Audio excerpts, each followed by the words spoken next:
கர்த்தராகிய இயேசு கிறிஸ்துவின் இனிய நாமத்தில் உங்கள் யாவருக்கும் அன்பின் வாழ்த்துதல் தெரிவித்துக் கொள்கிறோம்.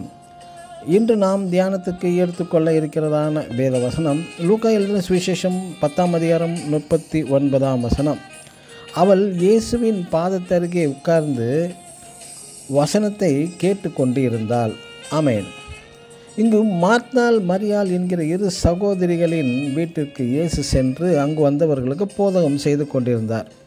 மரியாள் இயேசுவின் பாதத்தருகே அமர்ந்து இயேசுவின் பிரசங்கத்தை கவனமாக கேட்டுக்கொண்டு இருந்ததாக பார்க்கிறோம்.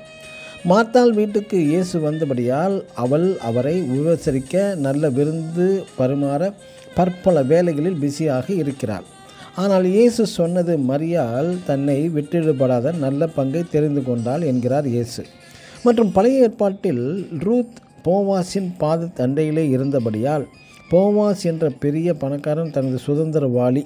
அடுத்து இந்த ரூத் என்ன செய்ய வேண்டும், சுதந்திரமற்று போகாதிருக்க என்ன செய்ய வேண்டிய வழிகளை சொல்லிக் கொடுக்கிறார்.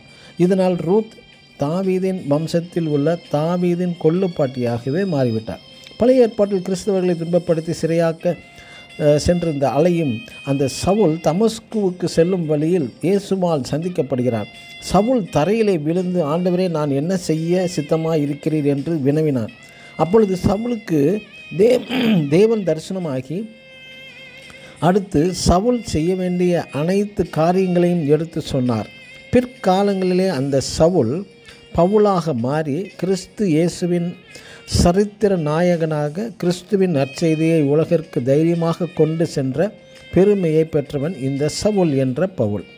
எனக்கு அருமையான தேவனுடைய பிள்ளைகளை, பாதத்தருகே அமர்தல் என்பது வேண்டுதல், ஜெபம் செய்தல் அதை குறிக்கிறது. அப்போஸ்தலர் நடபடிகள் 9ஆம் அதிகாரம் 6ஆம் வசனத்தில், நாம் மெய்யாகவே கர்த்தரை தேடுவோம் ஆகில் நாம் சுகமாய் வாழ்ந்திருக்கும்படியான வழியை அவர் நமக்கு தெரிவிப்பார். இயேசுவும் தம் பாதத்தண்டையில் அமர்ந்திருந்த மரியாள் நல்ல பங்கை தெரிந்து கொண்டால் ரூத் போவாஸின் பாதத்தண்டையில் இருந்தபடியால் சரித்திரம் படைக்கப்பட்டு விட்டாள். ஆமென். God bless you.